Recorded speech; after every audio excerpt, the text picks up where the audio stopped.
right, we are support Cleveland metal scene in Texas, Ohio. I support Cleveland metal scene. Hello. We are Welcome here to with Ohio, One-Eyed Texas. Girl. Yeah, that's our new name. Or One Idol. One idol. One-eyed dog. Yeah. Wow. Yeah. Dang. Alright. What's your opinion on digital music versus actually getting like a CD? Wait, which one's better? Yeah, which do you prefer? You know, I say both. I roll with the punches. You get the CD and it's awesome because there's artwork and you get it signed and all this cool stuff and put it on your wall. But it's also very convenient to get a download. You know, just iTunes it or whatever. And we offer all of our music in every format possible, from CD to lossless audio, so that people can have it however they want. Yeah. So, for example, one of the cool things that we did with our most recent album, Dirty, if you don't count Something About a Dragon, which is more of a compilation, Dirty is available on vinyl, LP. It's also available on CD, and not to get too much into the science of it, but CD is, the sample rate, it's 44.1 kilohertz, and it's 16-bit. And with digital downloads, you can actually make higher than CD quality. And so we have one of the options for Dirty is you can download it in 24-bit.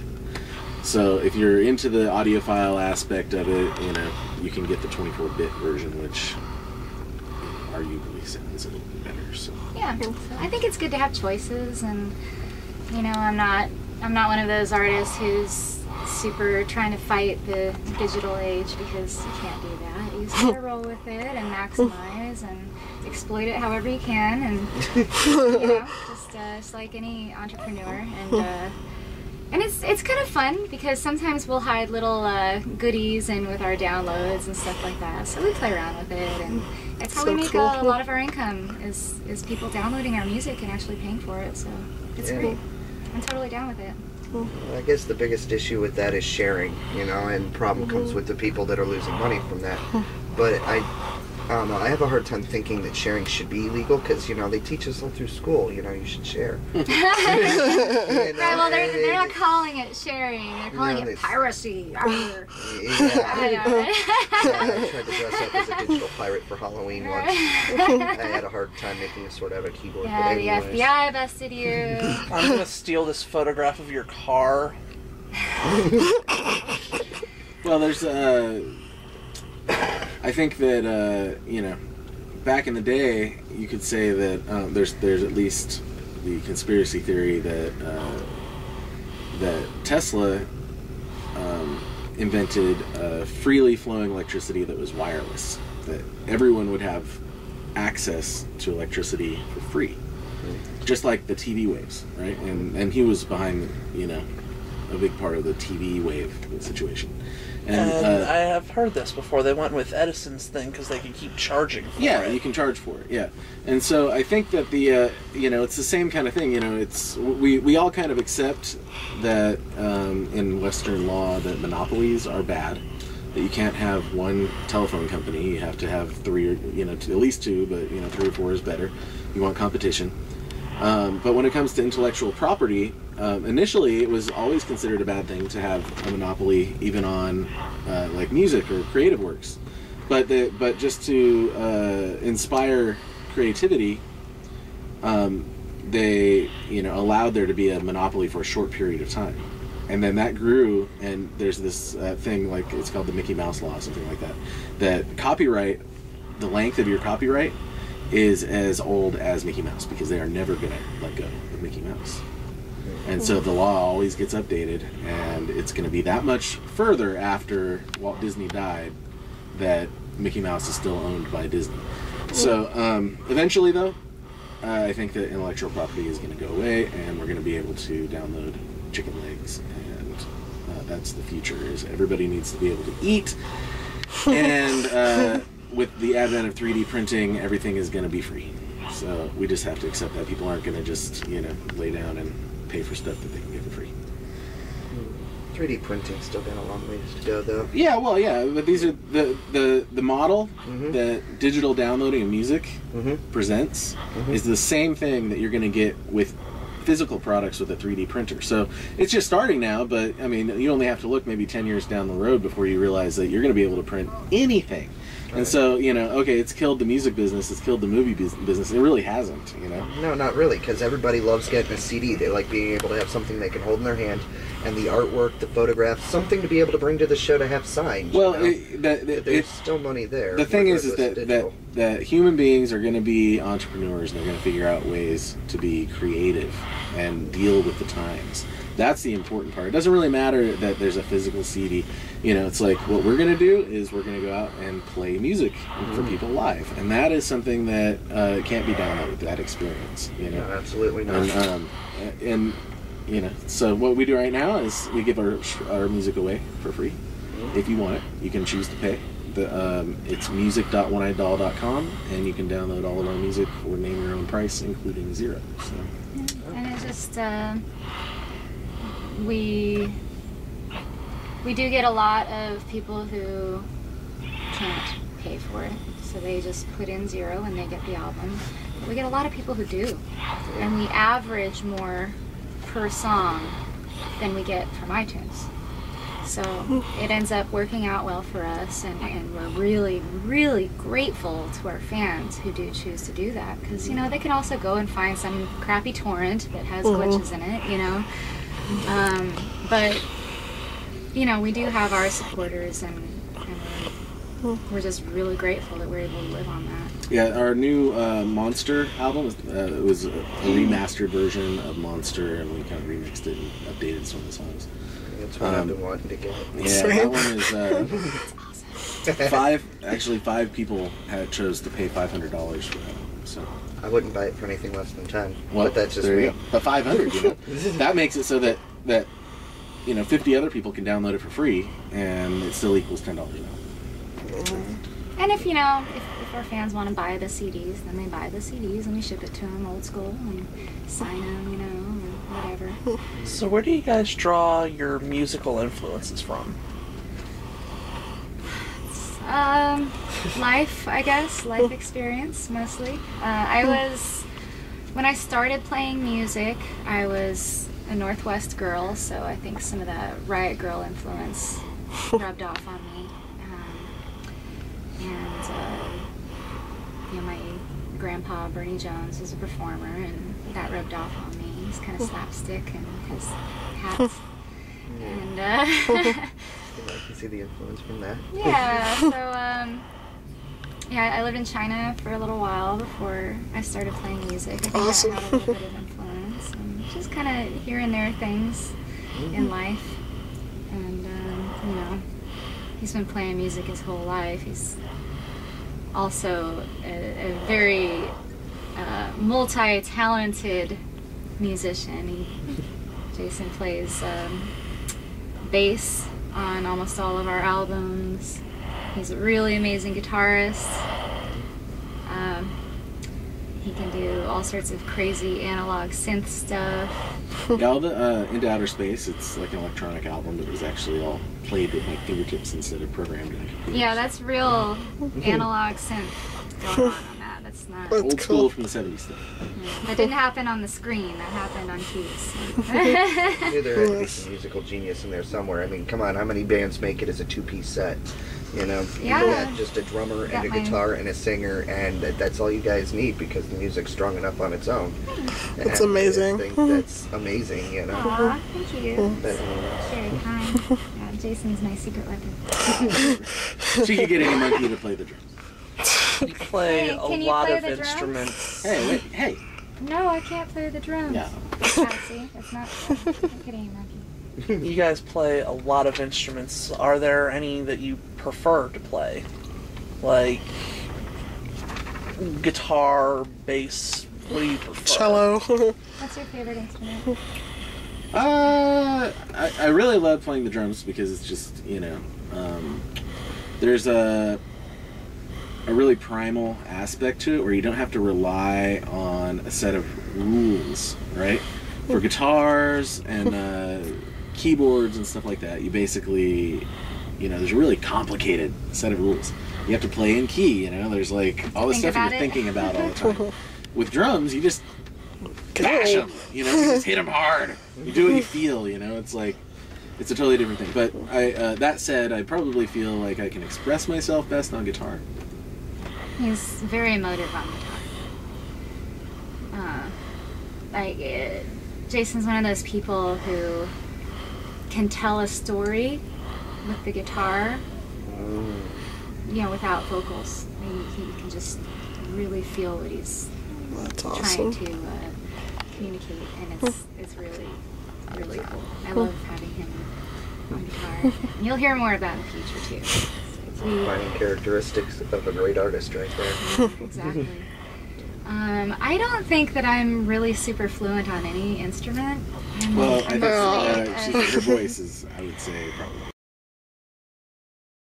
Yeah, I back myself up on instruments. Yeah, for Jason, when he's playing guitar, you can tell that's his voice, that's his instrument, you know. And like, it's really the same on anything, on piano, keys, mandolin, anything he picks up. The body is an instrument too. It needs to be tuned. Wow. I would love to hear some of that though. But yeah, I mean, I dabble in things. Like I like to write music on different instruments, like banjo, piano. That's one of my favorite instruments to write on. Cool. I'm very Chopin influenced. I like sad, sweet music on piano. And there's some of that stuff coming out soon too. We recorded some piano ballad stuff. Nice. You know, guitar. But I don't think that I'm fabulous at any of those things. I'm mostly about my lyrics and getting those out. So, and I only really play the instruments to express the emotion behind what I'm trying to say. So we're definitely two different kinds of people as far as music goes. He's a musician, you know. He really is an instrumentalist. I'm just more of a like poet type, and I get by on things. Well, that's the important part, is the songwriting and the singing and translating those thoughts to the rest of the world, and that's what she does. And I try to come in more as a producer than a drummer or anything else, just a producer, and see if I can make the music, the actual recording, match the emotion that she's trying to get across in the song. He does it really well. Indeed. That's one of the things I like, is the overall coverage of, you know, you're very eclectic with your sounds of music, you know. You go and you'll have like a semi-serious song like Cinder Block, and you're just going, damn. And then you go from that into Because You're a Vampire, and you're just like, wait, what just happened? Like Cinder Block is a really good example. Like that song, you know, I just felt like it needed a really epic sound, you know, and we're like, oh, you know, One Eyed Doll is kind of defined as this simple, broken down, one guitar, one drum set, one voice. And when we went to do the Break album, especially the song Cinder Block, I was like, you know, we're just going to have to make this song something we're probably not going to play live. It's going to just, we need to make the recording as epic as the actual song itself is, you know. You definitely got a lot of raw emotion in there into the music, you know. Yeah, and there's like, there might be like, when you listen to, you know. Yeah. And that's what I look for in music personally, is music you can feel, you know. And if you you don't listen, want to just hear it, you want to experience it. You know? Yeah. Otherwise, you ain't doing it right. Brief Candle was pretty powerful too. Yeah, Brief Candle. Oh, thank you. And Monster itself, like, that whole song is just my favorite. So I think Yeah. it's awesome. Sorry, Like is it the obvious sick we're breakdown in Oh, Monster. I love it. So he mentioned Because You're a Vampire. We had a couple questions on here related to that song. He was wondering what the trickiest part of doing a vampire's taxes is. Oh man, they try to write everything off. Business expense. It's ridiculous. You've got all these hypodermic needles and medical supplies you have to try to explain Yeah. without admitting homicide. especially in today's day and age, all the blood tests you got to do. I mean, It gets kind of. all right. What's the deal with the velvet painting of Richard Dean Anderson? Well, I used to watch a lot of MacGyver with my mom when I was a kid, and we both totally had a crush on him. It was the mullet, and we just, oh, that mullet! Oh. So that's kind of a little tip to my mom in that song.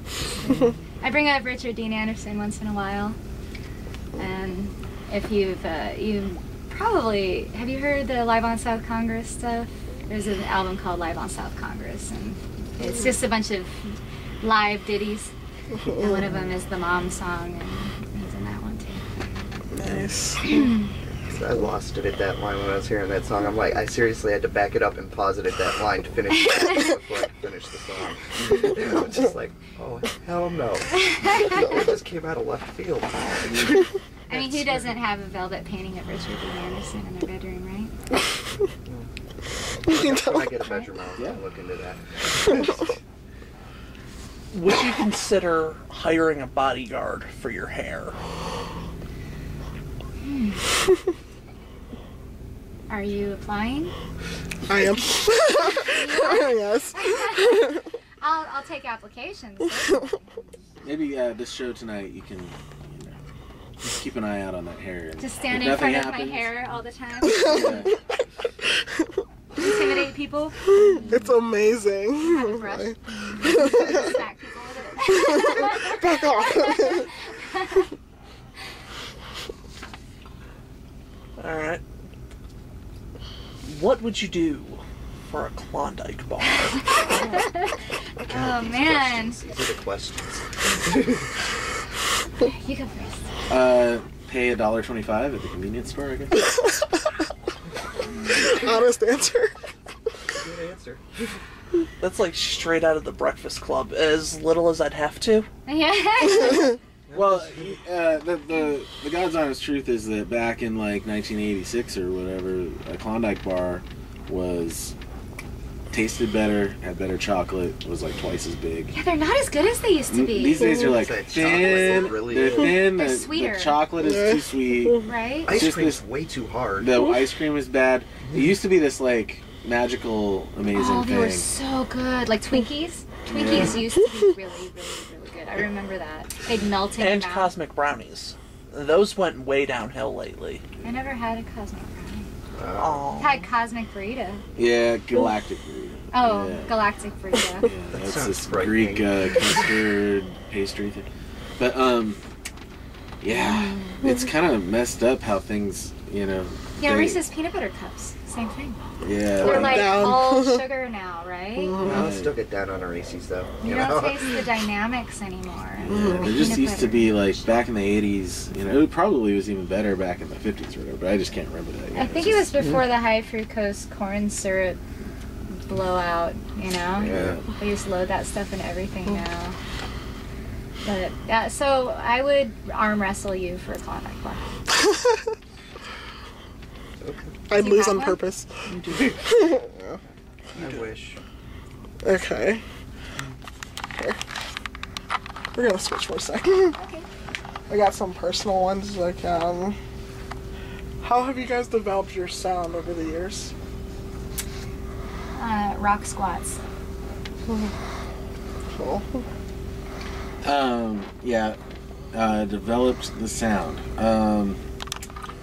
pretty much just play whatever's on our mind and make it sound the way we want to sound. I don't know. It's not something we've really thought about or planned out. It's we just kind of Just play the songs, Right. jam them out, whatever and- our mood is, Like I think we probably have phases of songwriting where everybody has their blue period and their Ups and downs. Yeah, So it's like a it's natural evolution, just yeah, happens. there's not a lot to it. We just That's awesome. make pretty music. What has been the strangest place that you guys have ever woken up in? Or at?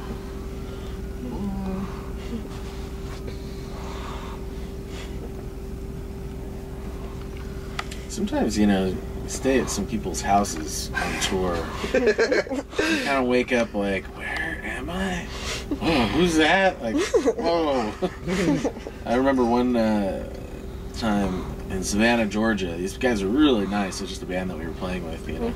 But they had us stay at their house, and I just didn't remember where we were when I woke up, and there's a whole bunch of people around, and, you know, I got up and I was just thought the whole thing was a dream, you know, and then it, like, sunk in. I'm like, oh, I'm in Savannah, Georgia, and, like, some random people's house, like, you know.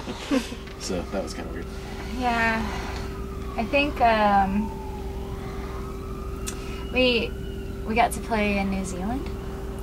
Oh, cool. And I was out where Lord of the Rings was filmed and stuff, and I think the first morning I woke up there, I realized I was in the land of the Kiwi.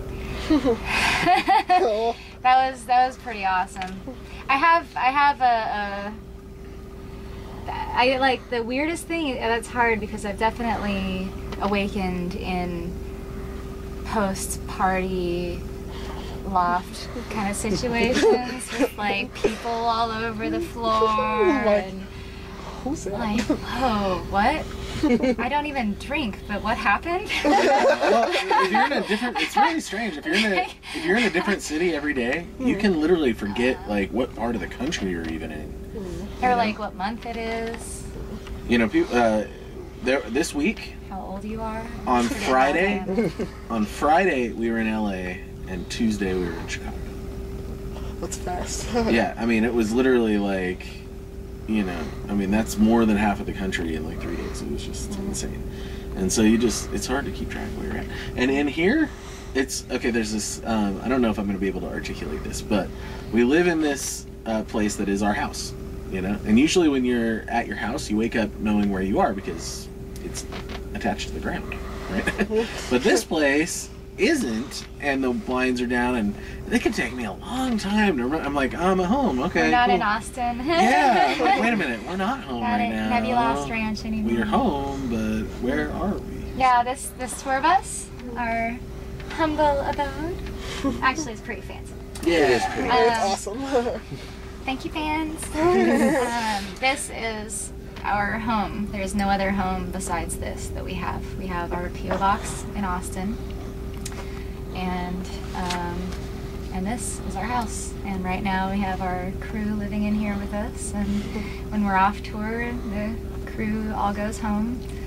And this is it. That's our kitchen. That's our bathroom. Yeah, pretty cool. So literally, where we lay our head is home.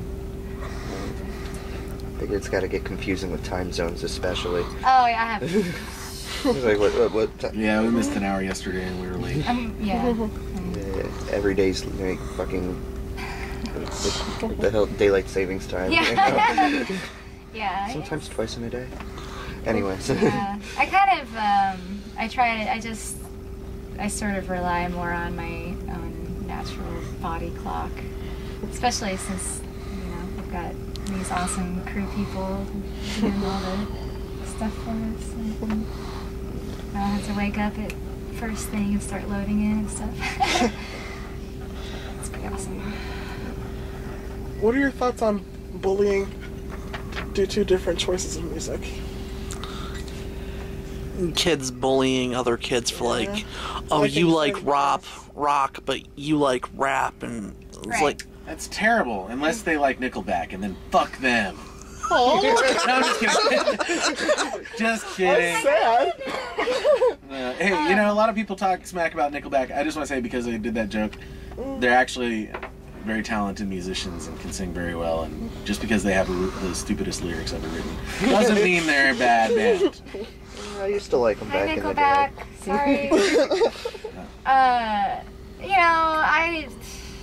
Sorry.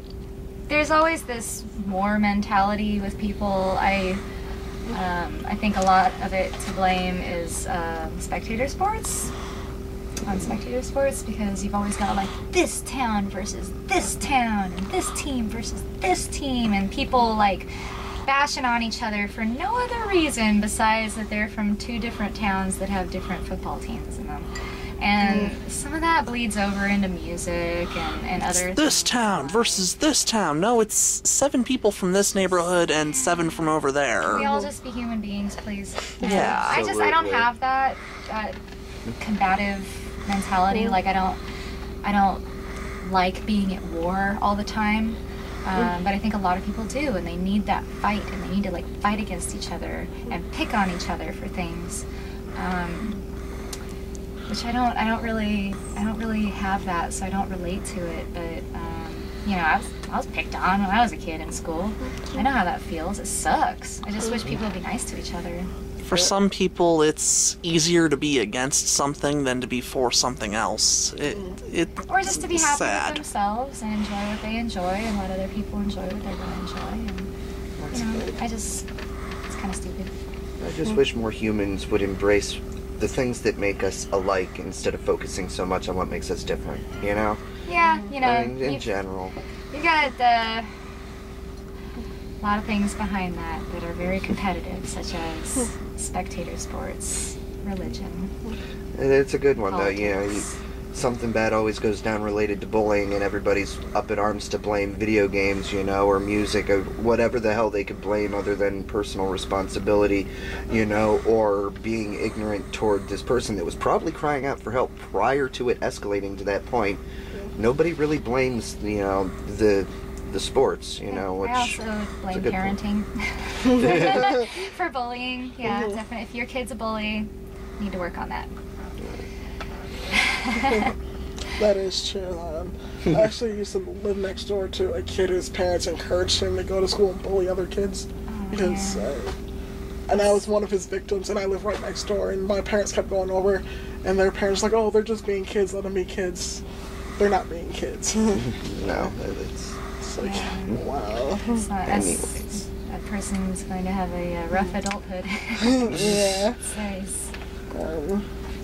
What are your thoughts on how women in music has changed over the years? Like from being backup dancers to being lead singers?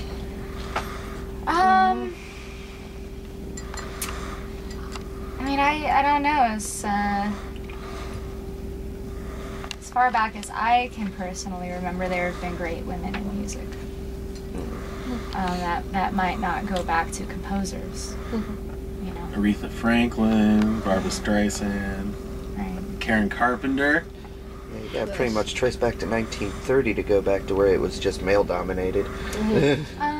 Yeah, but you know, like everything, it's got to evolve and grow and change and everything. And what I really enjoy seeing is women playing instruments, not just being the lead singer and having the guys play the music for them, you know, but write the music, play the instrument. That is empowering to me, seeing a woman play an instrument. So that's something I'd like to see more of, because when I do it, people are so taken back by it, and a lot of people are offended by it.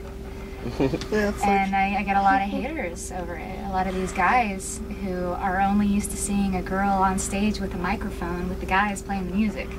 You know, they feel like that's her place and that's where she should stay or whatever. You know? And me actually taking the guitar and doing that, boy, they will fight me for that. They just really, some of these guys do not want to see that, and so there needs to be more of it. And so I would encourage girls, if you're looking to get into music, please play an instrument and get really good at it. and tell your other girls to follow, like do that. That's why I love the Riot Girl movement up in the Northwest. You know, those were all girl bands. nice. Those were girls on drums, girls on guitar, girls on bass, girls on vocals. You know, Piano, and keyboard. singing and playing an instrument at the same time. That is awesome. I think that is very empowering, and that's what I would like to see more of. And I don't do it really, really well. But I'm trying, I'm doing my best, and that's what it's all about, you know? There's really a lot of hate toward going up there and just showcasing your own talent instead of just being like eye candy like Britney Spears or some dumb shit like that. Well, you know, everybody... Britney Spears has some incredible talent. She's Well, great. I'm I not can't saying- dance like that. You I'm know? not saying she's not talented, but when you're going and But- pitting her up against like Christina Aguilera, and they were doing. But I see what Yeah. you're saying. Yeah. It's there's definitely for women in anything. There is there are a lot of people out there still who want to see them fit into this little category that they're comfortable with, that they feel that they're not making any waves, you know. But I think playing an instrument makes those waves, and I think that it's important that more girls do that. That is true. Fun questions. What would be your ultimate breakfast? Ultimate breakfast.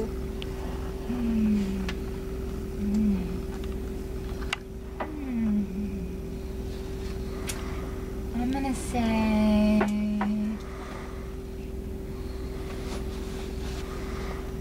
I probably always pick sushi over anything. I'll go sushi. Yeah, I'm I'll sorry. have sushi for breakfast. Yeah, I'm gonna go with Maybe sushi too. some Namor's sticky rice with seaweed stuff all over it. Chirashi. All right. Chirashi for breakfast. I mean, if budget isn't No, an issue. your ultimate breakfast just laid out in front of you. Yeah. Well, you know, there's this stuff I used to eat in China. It was so good. It was just like street food that was, you know, local. That I just, like, I can never find again. And that stuff I used to go out and find for breakfast. That was some of the best stuff. I couldn't even tell you what it Vintage was. food. Yeah, it was so good. So maybe if I could have some of that again. The scenario: your bus breaks down at Camp Crystal Lake. What do you do? Well, watch our Be My Friend video and you get a clue. The opening scenes might give you an idea of what we might do there. That's all I got to say on that subject. Was that song written for any voices in particular, or I'm just wondering? Voices? You take away the voices, just like you. Oh.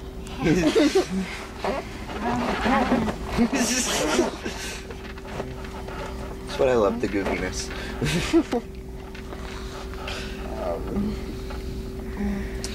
Let's see. If you can play a role in any movie, which role would it be? And what movie? Any genre of movie. I'm not much of an actress. But how about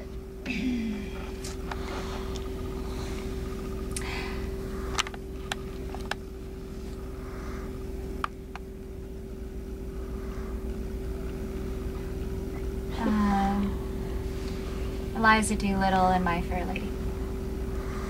I'll go with. I'm quite envious of Jamie Foxx being able to dedicate his life to emulating Ray Charles, because That was good. you know, it's like, I mean, and he did such a good job. I would have to be Jamie actually. Foxx is so awesome. I would have to actually be Jamie Foxx. I couldn't do it as me, but if I could jump into his life while he was preparing for that movie and doing that movie, I think that would give me a, because you know, it doesn't really get much better as far as music goes.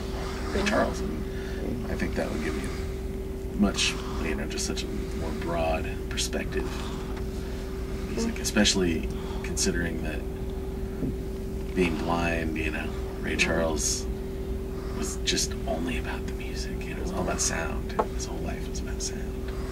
So Yeah, what was that experience for him? yeah, and being able to, since you know, it's coming from the perspective of acting in a movie, you know, that would be pretty cool to spend so much time studying that. You know, That is awesome.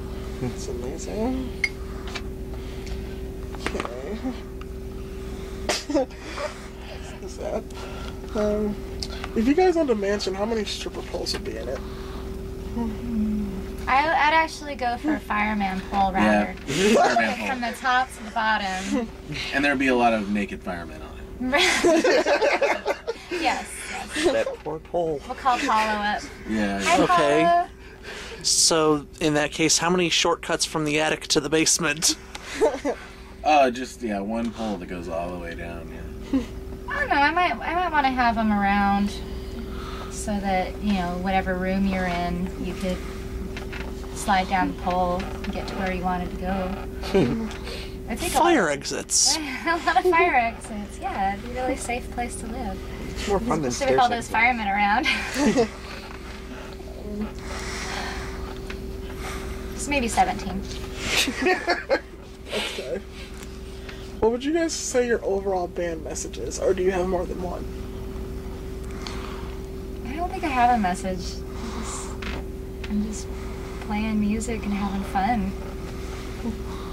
That We're works. just being ourselves. Maybe that's the message. I think there's a lot of individual messages. Yeah, different songs and stuff Yeah. have different kind of messages, but overall, I mean, I don't think we have a meaning, or a goal to tell the world. I just having fun, just taking it easy, playing music, doing our thing. I think that's maybe what everybody should try to do. Do what you love and enjoy it. It is true. Like, there's so much unoriginal content that's being passed off as original, and it's just no. Yeah. It's like everything recycles itself. It's like, oh, this is mine.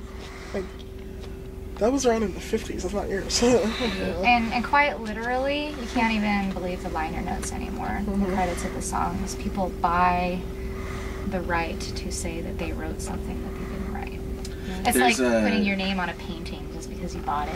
Now this is just literally just making this up. It's just something that popped into my mind that is a small possibility could be the case. But I find it interesting that this, I don't know if you've heard about this Shia LaBeouf thing where he made a short movie, and it was directly ripped off from a graphic novel, word for word, and including some of the imagery. Now this guy is theoretically, he's a smart guy.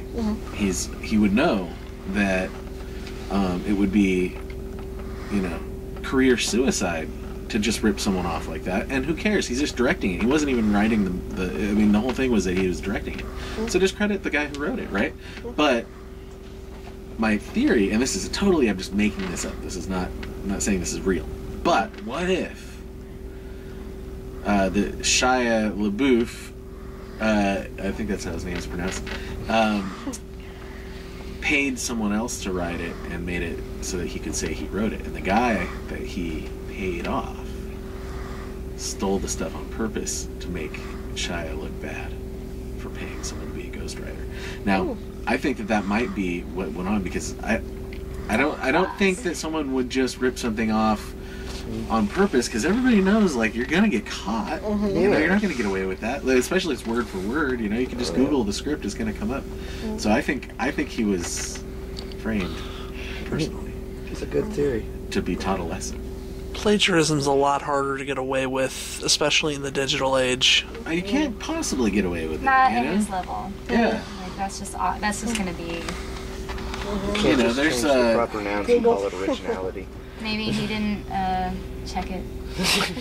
There's a lot of things. There's a lot of things that are clearly derivative that happen these days on a big scope, where you'll hear a song and you're like, yeah, they're trying to do the Bohemian Rhapsody thing, or yeah, that this new One Direction song, they're being sued because it sounds too much like Pour Some Sugar on Me by Def Leppard.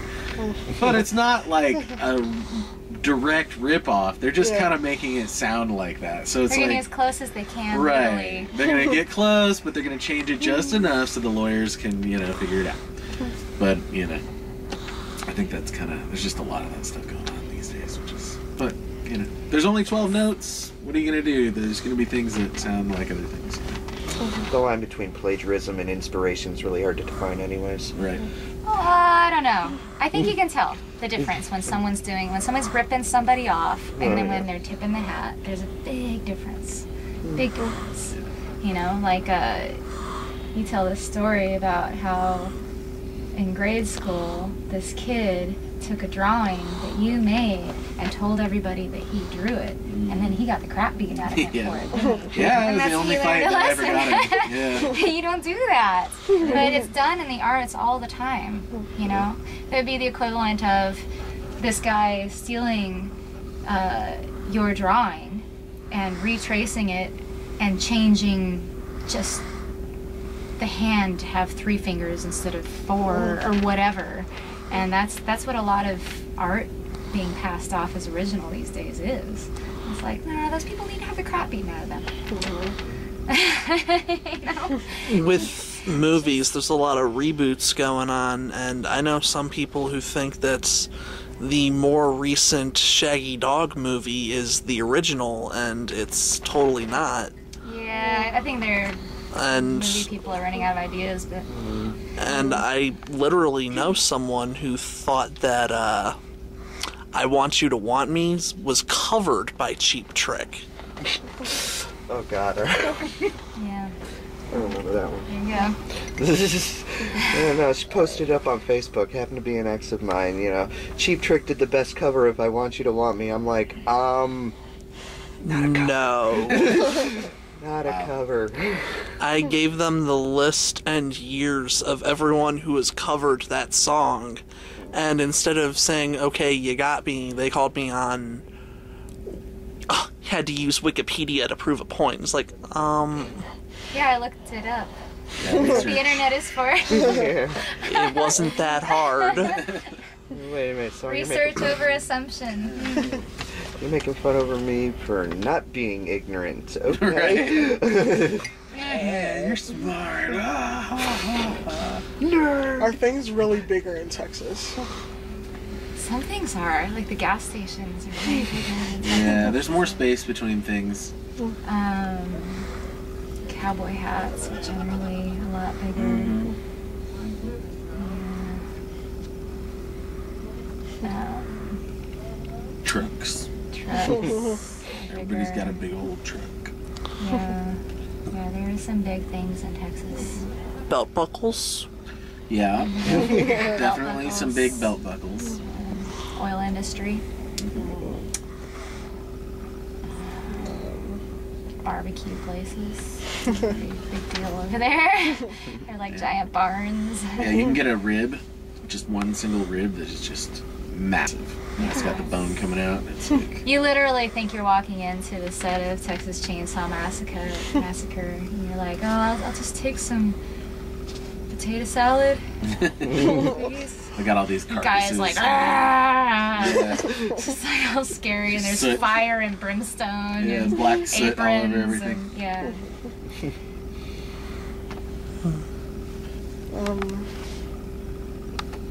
How do you guys spend family time on tour? Like, do you guys call home every once in a while, or? Yeah, we talk to the parents and stuff. And Yeah.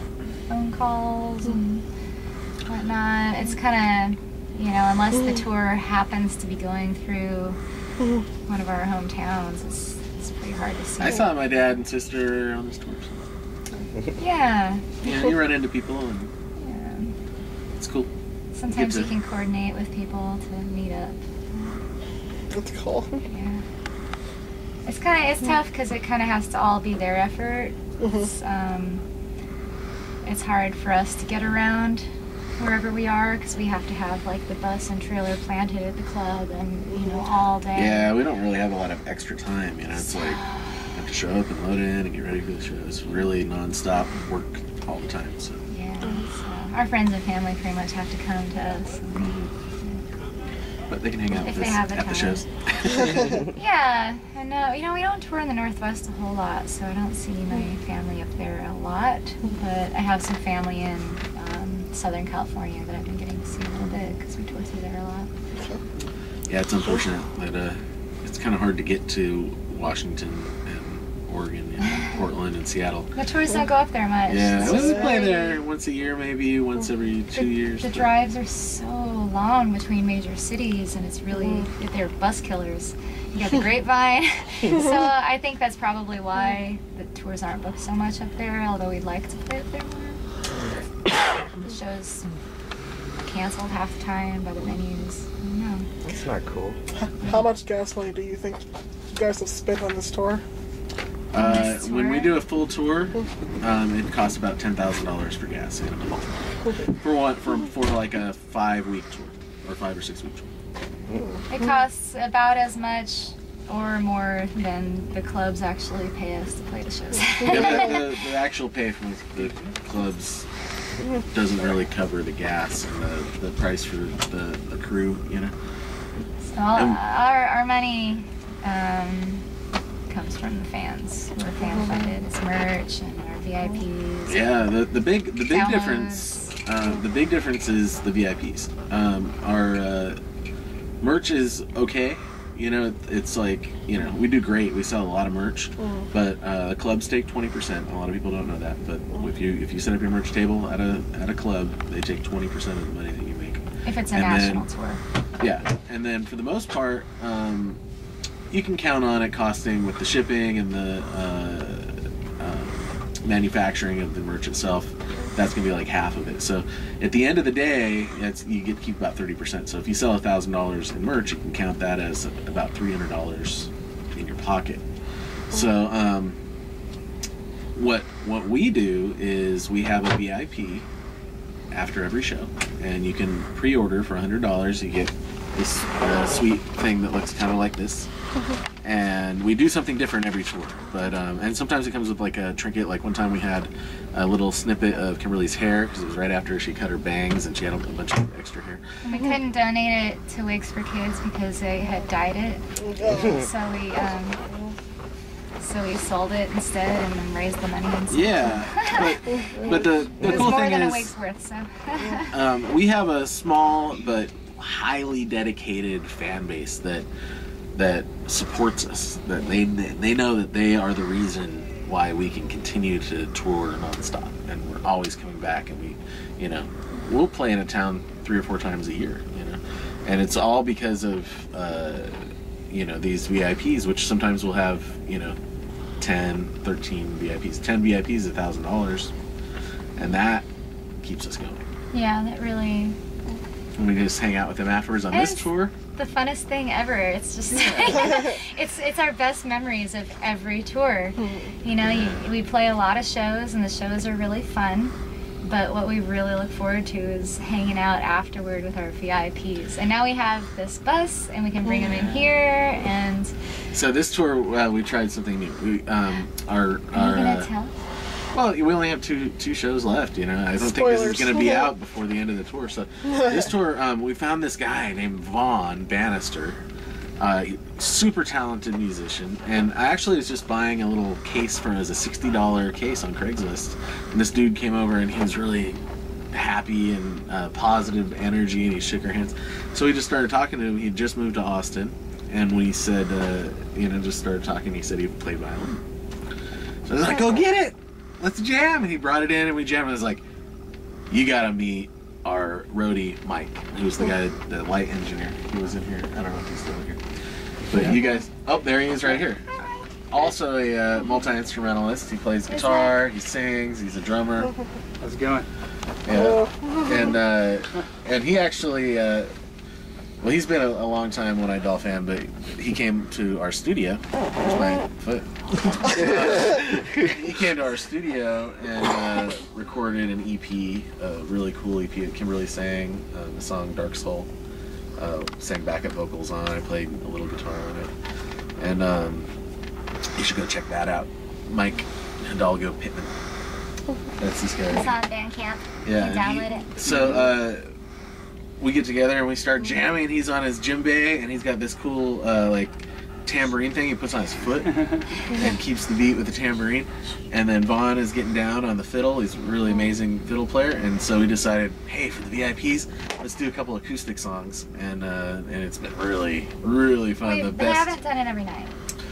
Yeah, but But we've been doing it when we can. Yeah, when we can. Sometimes there's too many people to fit in here and stuff. It has to be the right amount of people and the right kind of vibe. But And then you were sick once. Yeah. Vaughn and I both have been. We just kind of when we have been able to. It hasn't been every Yeah. night, so I didn't want everybody to think that yeah, well, that was. It's definitely a lot of fun. every VIP is we make it up on the spot. So, and they're all have their own little special thing that we do.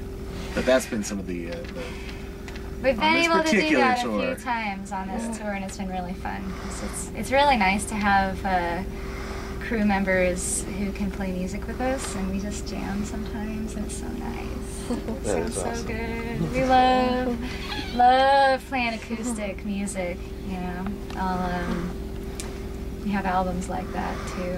That are not One-Eyed Doll. We call them just Kimberly Freeman, and it's us playing acoustic instruments and just vibing. And it's just some of the best. I saw some of the Kimberly Freeman stuff on Wikipedia, but what is Ghetto Princess? That was like the baby One-Eyed Doll. That Basically, that's what, when I first started a band, that was us. And then by the time we released our first studio album, it changed the name to One-Eyed Doll and continued from there. I basically had lost all of my bandmates and released that album myself. And it was Jason and me in the studio. And everybody quit by that time. And I kind of started over, like with the same music. It was all still my, music that I had with Ghetto Princess, but we released Whole as One-Eyed Doll and went from there. Rose from the Ashes. Yeah, and then, had different lineups after that, but it's basically what developed from that. That's what we do now. We did our first,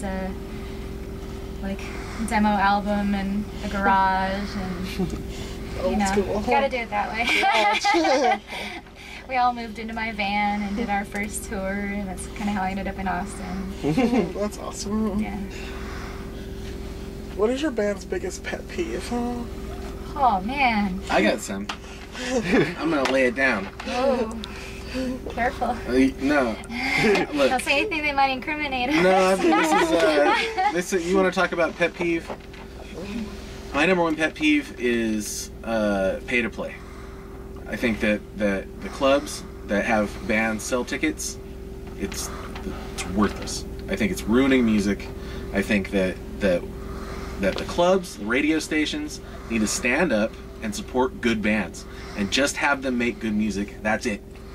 Yeah. Doesn't matter how many people they can get to the show. And it's not their job. It's the promoter's job to promote. That's why they're called a promoter. But, Yeah. But basically these days, the promoters are just like, people who pick the lineup and then have the bands do the promotion, which is really hard for, for bands. And so they end up just getting like their buddies out or buying their own tickets, so it ends up being pay to play. Yeah, and look, And it's really sad because it crushes local scenes. It's just, really does. it's just promote. These guys are good at selling tickets. They're terrible at making music. I don't, it's. I don't want to talk smack about any band that does choose to pay to play. I know that you're in a hard position, and if you're It gonna, sucks. and that's just the only option. I'm not talking smack about the bands. There are some scenes I'm talking right about now the clubs. that you're either going to pay to play or you're not going to play. But I would encourage bands to just start doing house parties. Yeah, don't play at these You know, places. Don't do Backyards it. and basements. Like, that's how we started. That's how we started. And- We were and you know playing what? anywhere we could set up and build our fan base that way. And then you have a fan base, and that's undeniable. And get this. And It's really important They to know. can't say no. If you play enough house parties and you get a following, the promoters are going to be on their knees begging you to play. They're not going to be making you sell tickets. So, we've never paid to play. Ever. We're on these big tours. A lot of bands, pay to play on these big tours. We've never done that. We're not going to do it. It's just... We don't get paid a lot, but we get paid Right. a lot. And I think that what I would say is, and I would hope that all musicians and all bands would get together with a chorus and say it's up to local radio stations. I know they're all owned by Clear Channel. There are human beings in there that can make this happen. Play the local music that's good. hire the bands and pay them to play in your club that are good and promote them, and people will come out and you'll sell lots of beer. It's that easy. End of rant. Okay. Some good points in there, though. Yeah, that's a lot of good points. Like, that's why we're here. Like, we mainly support local bands, but we're like, let's get everyone in there. We contacted you guys, DB Suicide, a lot of bigger bands, but we're like, get everyone in there. You know? Yeah, we want to come and support the local scenes in these different towns. Like, we want to see the best band in town playing to open for the national package, not the band in town who can afford to buy up 500 tickets. That's what we want to see, real talent out there on the road. And I mean, a lot of the bands who are having to buy on to things are really talented too. Yeah. But it is really hard to see that happening all over the country right now. I didn't know it was like that, because it wasn't like that in Austin when we were coming up. And we just worked really, really hard to build our following, and then the clubs would want to have us come up and open for the national shows because we could bring people and we had fun, and we weren't paying to do it. Yeah. And, We're out trying to sell the tickets out on the street. No. It's like, and I don't think it should be the band's job to sell tickets. It should be the promoter's job, the venue's job to sell tickets. yeah. And the venue needs to have a relationship with the radio station, and they can scout out these bands and then go to the DJ and be like, hey, it's midnight, Friday night, here's the local radio station, the local hour or whatever. And really promote these bands, and buy a commercial on the radio station. If they're not going to play them on the station, buy a commercial. You're the club, you're selling beer, you're making thousands of dollars a night off of these bands. Play the song on the commercial that you actually pay a spot for. To me, that's something that a promoter can do that will bypass the Clear Channel situation and actually create a following for the bands that are really good, that have talent. Yeah. I think it's kind of moved away from that recently. I would like it a bit more if you don't see it very often nowadays. People just being, buying tickets and going to see a show, not having any idea who's playing, just to sample the music, People still do that. We kind of get people once in a while who are like, well, I had nothing to do Friday night, so I came out to the show. Yeah. And I found all these bands that I like. Look, if the Some business, people are if the still actual business owner who owns the club spent money promoting their club and the bands that were playing there, because they're professionals, and they can actually afford to do it, then there would be more people going out to shows. Yeah. If they rely on a bunch of 18-year-old kids to promote their venue for them, Like on Facebook. that's not going to work. You're not going to pack the house with this. That you can't rely on these bands to be promoting you. They're artists. They're not salesmen. Yeah, the artist should be allowed to be the artist, and the salesman should be doing the sales. Yeah, it's irresponsible for the business. Instead of just sitting back and waiting for the room to fill up. Yeah, it's irresponsible for a small business owner to leave the marketing in the hands of these, it's just not the right way to do it. You just want the highest payout for the least amount of effort. Correct. We get loads. It's a of short-sighted bands. thing. It's short-sighted because if they would put the effort into it, it would pay off in the end. Yeah, but I feel that's where that's what causes music to not be so much an art form anymore and more merchandise, and that really bothers me because it shouldn't be product, it shouldn't be units, it should be music, it should be art, it should be expression. That's Yeah, That's what music is, We isn't need the salesman to be the salesman and the artist to be the artist, and then the art will be better art because artists can spend more time making the music and creating and thinking about it than taking out Facebook ads and talking their friends into buying tickets, please. And they spend too much time having to do that stuff and don't end up getting really good. We get contacted by so many bands. Hey, can you promote our show? Can you announce this show on your page? And we're like, yeah, but we don't sell tickets. We're here for you guys, not to help out. And it's great that there are people like you out there who do want to help promote your local scene. That's awesome. We get a lot of requests from out of state and stuff, though. Yeah, other bands that out-of-state bands that, that help just them want a little bit of a little bit of spot time to say, hey, we're here, why don't you give us a listen? You know, and we only have such a limited range, you know? Well, it's your job to find the bands that you think are the best actual bands and the best music. And if something inspires that rises you, to the top, you know? shout it, you know? Yeah. If it's not a band that inspires you, if they're making music you think is crap, then forget them.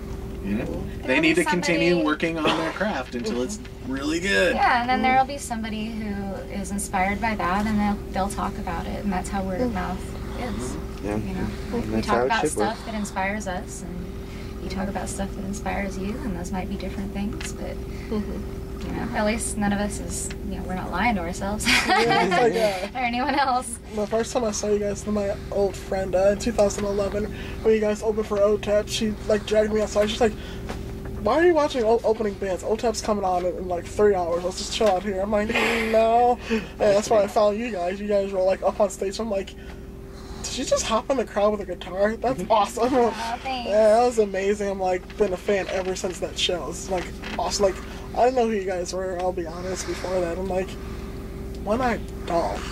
I didn't know who OTUB was. Yeah, check it out. I was there to see you guys on an opening act. What are you talking about? That's who They're the you show. want to. Yeah. Yeah, and you know, it's good to give opening acts a chance too. There are a lot of people who've just completely closed their minds to that because they've seen so many bad opening acts. And a lot of that is because of the thing we were just talking about. Well, But, you know, it's good that there are people like you out there who are willing to give people like us a chance. Even if we're not the headliners yet. there's this thing that the promoters do, this shiesty thing that promoters do. They say, and I've seen this happen several times. It's a scam basically. If tickets are $5 and there's five bands on the bill, they'll say, okay, we're gonna ask who's there to see you, and you'll get $1 for every person that says that they're there to see you, and it makes it in your mind think that $5 per ticket is being split up 5 ways between the bands. Actually, what's happening is only $1 of that 5 goes to the bands. The promoter gets the other 4, right? And asking every single person what band they're there to see, that's that football stuff we were just talking about. Yeah, we don't want right? people against each other. We're there to see the whole show. That's the answer. We're here equally to see every band If on we're the bill. playing with these bands, they're our buds, and we want you to support all of them. You know? Right. So that's what I would say anytime somebody asks you at the door, what band are you here to see? Here to see everybody. I'm here to see the whole show. Why would the promoter want there to be this competition? The promoter needs to be promoting every band on the show. Well, you know, them setting it up like that, and then they'll go to every single band on the bill and say, nobody said they were here to see you, so we're not going to pay you. Right, yeah. I've Even done if this everybody was there to see us. No, I actually dragged back because they were like, here, only 5 people said they were here to see you. This is a band I was in before I joined One-Eyed Doll. And I actually had like 15 people there at our table, and I dragged them all back to the promoter, and I was like, all of these 15 people said that they were here to see us. And we never got booked by that guy again. Well, you know, assholes always make themselves apparent. It's like, well, this just happens to be the 15. There's probably a lot more, but you know. That stuff is so stupid. It's weird. It's the That business. happens to bring me to a personal pet peeve of mine. I hate the fans that go to a show and go out of their way to not show up until the headliner comes on, and it's like that's better than being there and heckling, I guess. Yeah, but you're missing out on a whole evening of entertainment, you know. Yeah. And from some people only want to have so much fun. From the promoter's I only standpoint, have it this makes much more fun sense. tonight. I only have this much. What do you guys do before a show? Like pre-show prep, like go out to dinner or do vocal warm-ups, or what do you guys like to do before your show? Sleep as long as possible. Interviews. Yeah. Cool.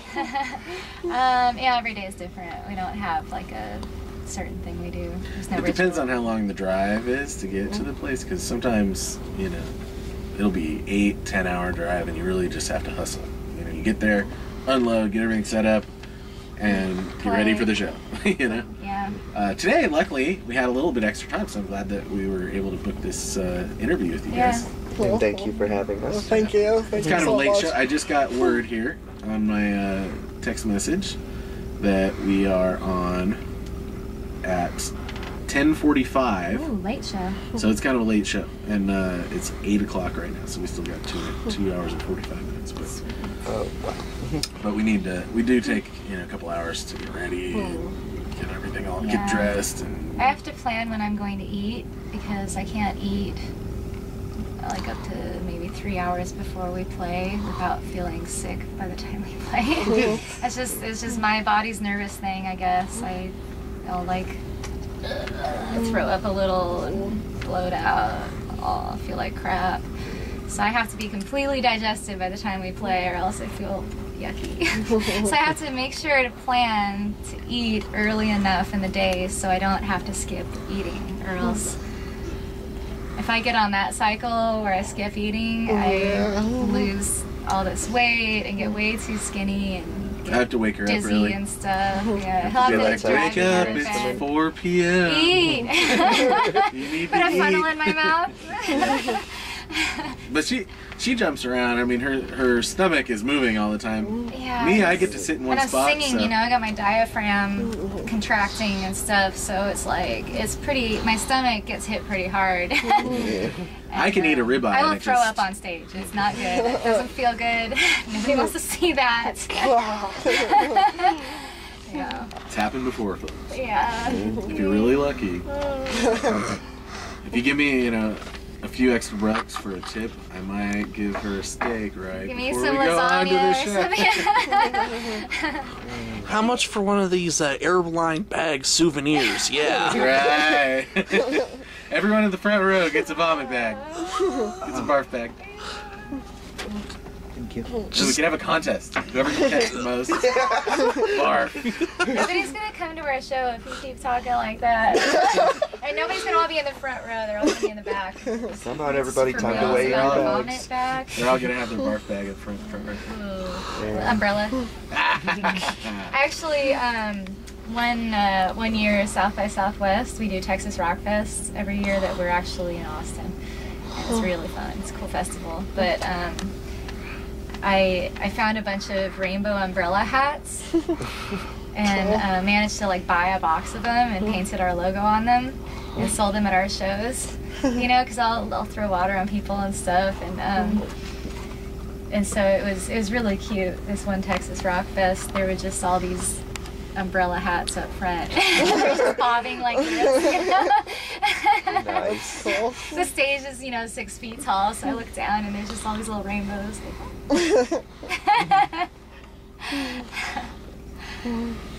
Have you guys ever been banned from a town for being a certain type of music? What? Have you guys ever been banned from a town for being a certain type of band? Oh, banned? Yeah, like from a town? No. I know some towns don't like certain bands coming to their town. Like Manson has been kicked out of a few towns. Yeah. Things like that. No,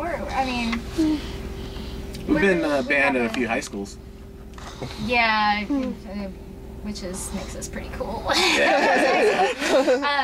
No So white I don't doll mind- shirts allowed. I don't mind that, because then the next day, like, everybody in that school has a one-eyed doll shirt. Yeah, we got all these orders So from that's how one that town. happens. We're like, Thank you. oh, Mr. must have Prancer, been, write the headmaster a thank you note. yeah, must have been banned at that school. Yeah. You know what they say about publicity.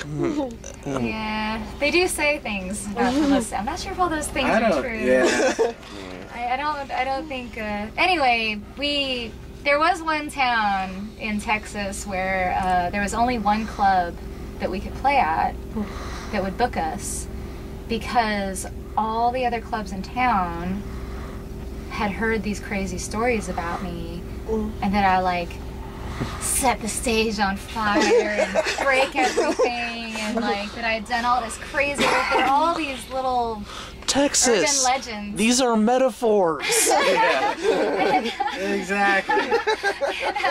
And but I started hearing all these rumors about how like our fans would call around and try to get us shows, because we basically tell our fans it's like requesting a song on the radio. If you really want to bring us to your town, call up your favorite venue and tell them that you want to see us. That's simple. And people do that, and it ends up bringing us to their town. You would be surprised. But they would get these answers from these clubs like, no, we heard that she does this. And like, stuff that I'd never done before that I know about. Actually, I don't think I've ever broken any club's equipment. Only ours. Yeah, sometimes It's because I don't drink. If I drank, probably a lot of stuff would get broken, but Yeah. you know, it's controlled chaos. A lot of times the sound guys get really mad. Oh, she jumped through the drum set. You know, I'm like, man, we've been doing this for years and nothing is ever broken. So Yeah, we if got it. there's something worry. broken, let me know. We'll take care of it. But Yeah.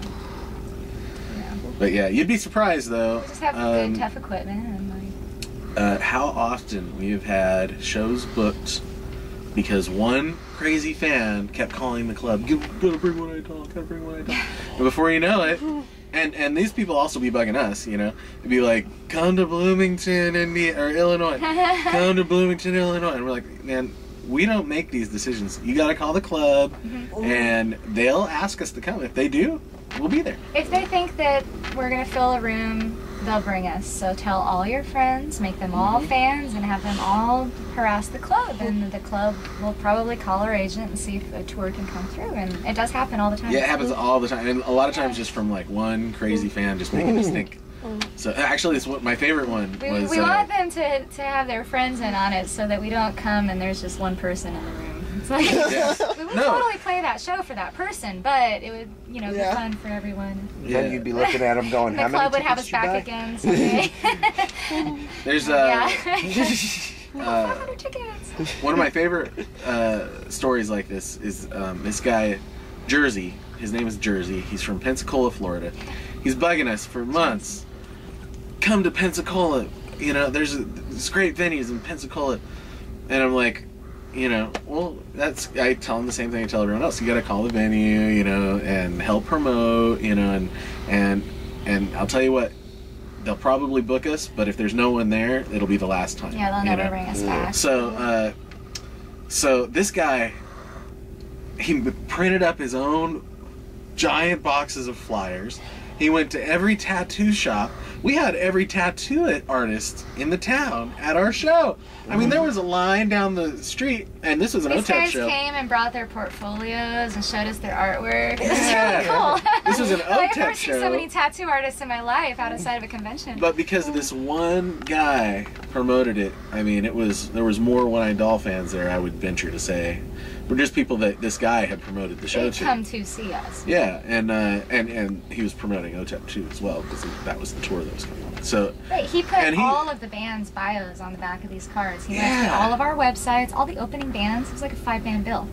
And put all of the bios on the back and put pictures of us on it. And he made his own yeah, flyer. and guess what? The show was awesome. It was packed. packed. The times, we'd been there once before on some random tour, and there's like nobody there, right? Yeah. And that's where he first saw us. He was like one of the only 4 people at the show, whatever. Oh, it And takes just like, I one gotta bring this time. to us back. But yeah, that guy single-handedly made that show happen. Super fan. He didn't pretend to be our manager. He didn't pretend to be working for us or anything. He was a fan, and he took initiative, and he did a great job. And we love that guy, and we always remember him. Every time we see him, we're like, Jersey! Ah! It's like he's our bud, you know? And we really appreciate him. Okay, anything else? We better get wrapped up pretty soon, but we've got time for a couple more questions. Alright, let's see. Favorite cartoons growing up? Favorite cartoons. So many. I like She-Ra. My brother and I would do the He-Man She-Ra back-to-back thing.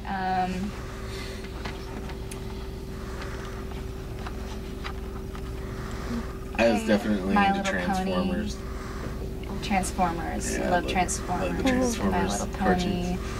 I was Rainbow Bright.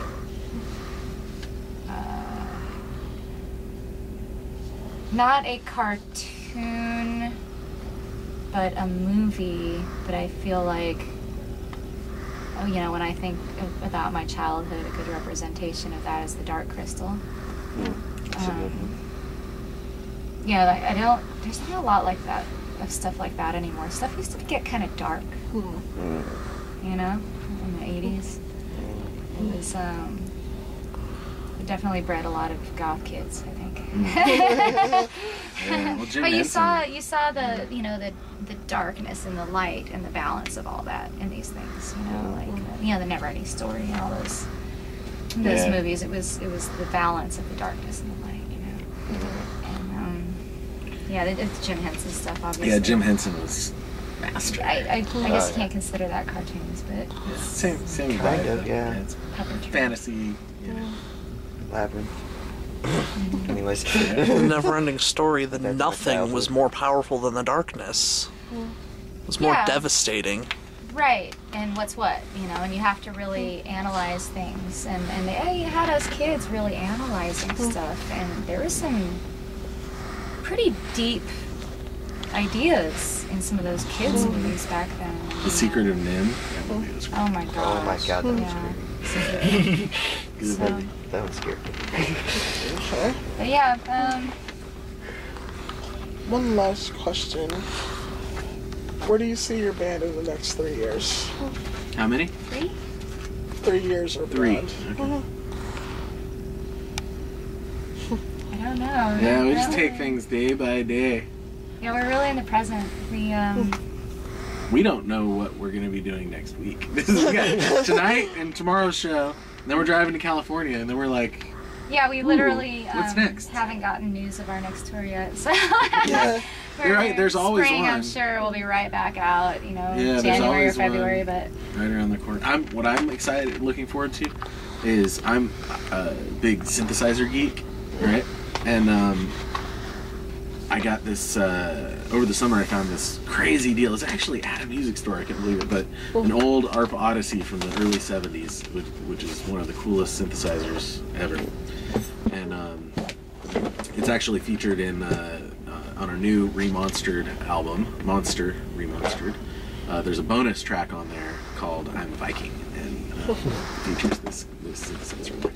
But I've got it here, and I actually got it all cleaned up at this. There's this really cool synth store in Austin called Switched On, and I left it over there for the first half of this tour, and they like cleaned all the sliders and the knobs, and it's just like perfect, And so I'm gonna geek out with that for a little bit when we're finally off tour. yeah, he's just been busting the seams to Yeah. get that thing going. I wrote a few little riffs in Logic, but it's just MIDI, and then I can send that MIDI out into the synth and it'll play. It's gonna be really cool. It's pretty awesome. There's this, I'll just geek out for like 10 seconds.